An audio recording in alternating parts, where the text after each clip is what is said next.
Hello, in this video, I'm going to talk about how I cured myself of being hangry. Stay tuned.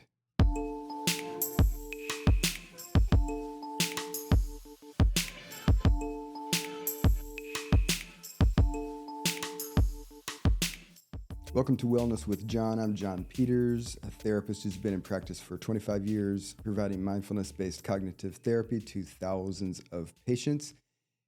And in this video, as I said in the intro, I'm going to talk about how I cured myself of being hangry. Now, usually in my videos, I'm talking about things that I've done with patients. Therefore, I have a fairly broad amount of data to back up whether things work or not and how they work. So obviously, in this video, I'm talking about my own experience. So I'm talking about a data point of 1, but as I'll explain, I think there's a logic to explain what I experienced, and it potentially could be helpful to some of you out there.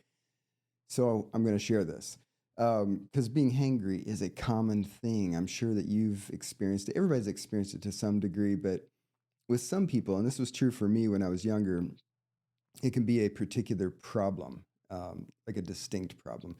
So here's the backstory with full disclosure. So all my life I've been anxious. I've talked about this in other videos. I was born into a family of anxious people. I was anxious when I was young. We were in a wacky situation. My family was chaotic and dysfunctional when I was younger, which worsened my anxiety. So anyway, in terms of being hangry was a feature of my experience from the get-go, basically. I would get hangry when I went too long without eating. And I didn't have really garden variety hangry like many of you might. But for me, I am mildly eating disordered, to be honest. And what I mean by that is that if I experience a certain type of stress at a certain level, my appetite will go away, which is not uncommon. A lot of people, either your appetite goes down or goes up under stress.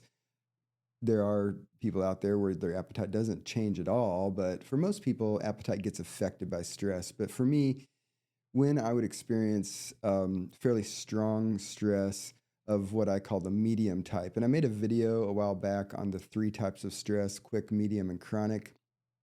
I'll put a link up here somewhere if you want to go watch that video. But basically, for medium type stressors, they're the type, like if you get into an argument with a roommate or something, that's the type of stress that you kind of can resolve relatively quickly, but that you tend to feel the effects for hours to a day or two.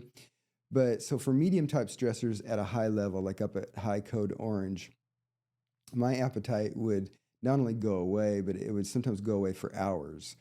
So this could actually happen at times if I got hangry enough. So if I didn't eat and it wasn't convenient, or for whatever reason, I went too long without eating, I got too hungry, and then I got hangry. This would manifest as me getting irritable, but in particular, then I would get meta stress. Meta stress is when you have primary stress and then you get stressed about the stress or how you're reacting to it. So I would get meta stress, which means I would get mad that I was hangry, basically mad that I was so hungry and that I was then irritable. So I'm irritable, and then I'm irritable about being irritable, basically, which only worsens things because at that point the stress goes up, not down, and I'm already in the zone where the stress is A, making me hangry, and B, making my appetite go away. And if I'm hangry and my appetite goes away, then I'm mad because I can't fix the being hangry because I literally can't imagine putting food in my mouth and eating it, okay? So I'm in a bind at that point, right? So that only then exacerbated the hangry, irritable, emotional component. And when I was younger, I had partners who justly, very reasonably complained to me about this. John, you are a jerk when you get hangry, right? And so here's how that improved for me, because it did improve, thankfully. But more backstory is that when I was younger, I got into doing a lot of wellness activities when I was in my late teens into my early 20s. I was doing a ton of yoga. I was doing Tai Chi. I was meditating. I was trying different types of changes in my diet to be healthier and happier. And so at the point where this story changes, I had experience with fasting. So I used to do 3 to 5 day fasts. And basically, I would do what was, I guess it's still called the super cleanse. And I didn't do it for the reason that people do the super cleanse, which is to clear out your colon. But because the reality is the basis that people argue for the super cleanse isn't real. You don't really walk around with old poop in your colon. But that's an aside. But I did the super cleanse, which is basically where you don't eat for 5 days, but you get like fresh lemons and you squeeze it into water and you add a little cayenne pepper and you sweeten it with a little maple syrup or honey. So I would drink that, and I would do these 3 to 5 day fasts, basically just to clear my body out. And I'd found that was really beneficial. It would tend to clear up my environmental allergies, among other things. So so I had experience doing these fasts. But doing the fast didn't really trigger my hunger because I was intentionally not eating. And it didn't really change my being hangry because if you've ever fasted for multiple days, then you already know that you're hungry during the first day, day and a half. But basically, after you burn up all of the available carbs that are free in your system and then eliminate whatever you're going to eliminate in the first day and a half, you're not really hungry. So your body switches over to not being hungry, even if you're fasting for 5 days. So you're only hungry for the first bit. So that's a crucial element to this story that we'll get to later. So basically, I had experience fasting. The fasting didn't really trigger or improve my being hangry. But as I said, one of the things that I was doing early on was quite a bit of meditation. So I started studying Vipassana meditation, mindfulness meditation, Zen meditation, Kundalini yoga, and I was doing all this meditation, mostly on my own, but going to little classes and short retreats and stuff. But at one point, after I'd been practicing meditation for a while, I had the opportunity to go do a week-long retreat. So I was going to go do this 7-day retreat at a Zen temple. And so I signed myself up, and at that point I'd been meditating for a long time, so the meditation part wasn't really new, but I hadn't done a 7-day retreat. So I go to this retreat, and what happens with the overall kind of structure of a retreat is basically you're usually meditating a whole bunch of periods during the day. So depending on the style of meditation and the type of retreat, you might be doing 30, 40, 50-minute sits for each session of meditation with walking meditation in between. And you might do anywhere from 9, 10, 12, even 14 of those sits in a single day. And there's, little breaks and there are meals, okay? But what they do in meditation retreats is typically follow the pattern that goes on for monks in East Asia, which is there's this rule for monks in Asia that they eat breakfast and they eat lunch, but they don't eat after noon. So after 12 p.m., monks don't eat until the next day at breakfast, okay? The monks go out in the morning in the community usually with their bowls and collect donations of food. They take it back to the temple, they eat it, but traditionally monks eat breakfast, they eat lunch, but they never eat dinner, okay? So at these retreats, you go and you eat breakfast and you get served lunch, but they skip dinner, right? So I go to this 7-day retreat and I'm eating breakfast, I'm eating lunch, and I don't get dinner. But I'm in this calm state. I know that I'm not going to get dinner. And for me, the result was it didn't result in my getting hangry. I did feel hungry. I had, the normal discomfort of being hungry, but it didn't trip me over into being hangry. I also wasn't in the retreat getting triggered with a stress reaction about any experience in the retreat that was bumping me up with that medium type of stress into code orange or red. So that helped. So basically, I'm in a situation where for 7 straight days, I skipped dinner every single day. and I'm practicing meditation. So I'm in a more calm state than I probably generally would be.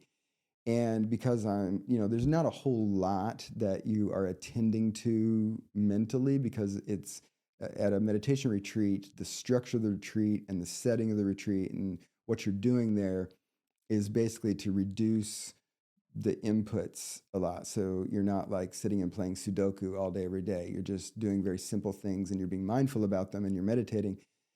And so basically, what it afforded me is this 7 consecutive day period where I was hungry.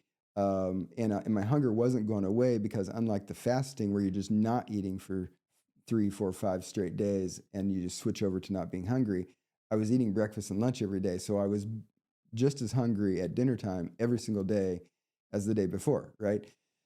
So basically, I get back from, so I don't have the hanger reaction at the retreat, right? So I get back from the retreat and I don't get hangry. I just stopped getting hangry after that, right? Um, and I would have times where, whatever, in my normal life, I'm working, I have to skip lunch, and then hours go by and I haven't had time to eat, and maybe I'm even too busy to get an early dinner to make up for skipping lunch. And I would feel really hungry, but I wouldn't trip over into hangry, right? And so that was like decades ago that I had that 7 day retreat. And to this day, my hangry reaction has not returned to the same degree. Now, have I had moments where I felt that same quality of hangry reaction? Yes.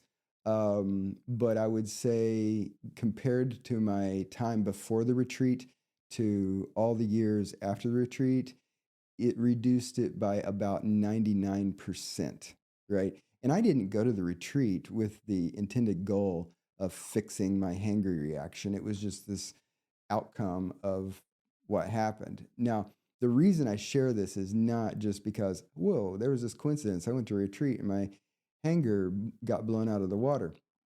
But I think that the explanation for why that happened for me is that my hanger reaction largely got extinguished through a particular type of exposure.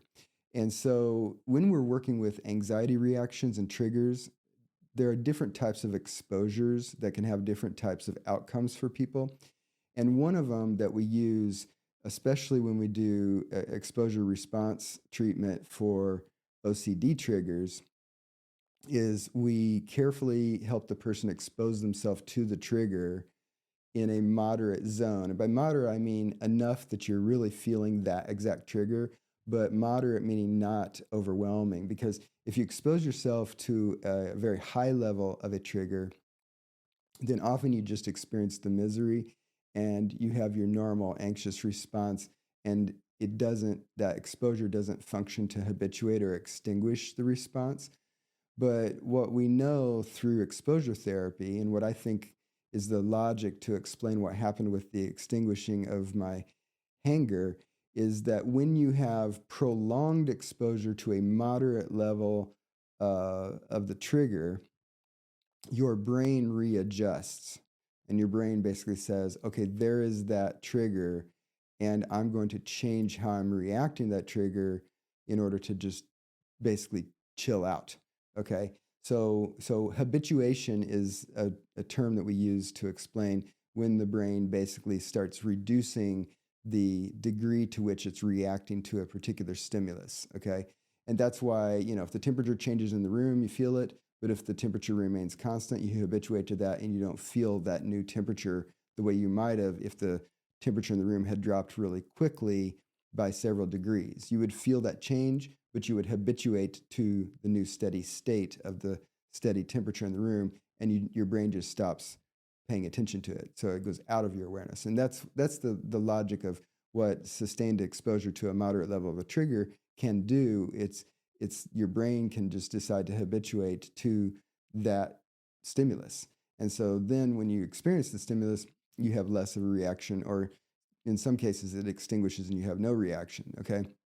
So basically, I was in this retreat long enough to have an experience of being hungry enough days in a row for my brain to basically decide, okay, we can deal with this. We can deal with this experience of being hungry, even when it lasts for hours before, from the time you're hungry until you go to bed, you're going to have this sustained exposure. Is it at an overwhelming level where it's causing you to decompensate and have a negative reaction? Not really, but is it there enough that you basically can't ignore it? Yes. Okay. So for 7 days, I was in the moderate zone of the hungry experience, which basically rewired my hanger. Okay. So anyway, hope this is interesting and helpful to you. And by the way, if you like this kind of content, hit the like button. And if you have yet to subscribe, definitely subscribe to my channel. But to get to the so what of this, perhaps, do I recommend that you experiment with this? Maybe, because it's an easy thing to do. And there is a logic to explain why it might work for you. So if you are someone who has irritability, who has dysfunctional, hangry reactions when you get hungry, I generally, of course, am a proponent of practicing mindfulness because it rewires the stress reaction, even including the hanger reaction. And you can see in videos on my channel that I teach mindfulness. And if you want to see a link on how to practice, I'll put a link up here. But basically, you could try this experiment. Just take 5 days, 6 days, 7 days. Just skip dinner every day.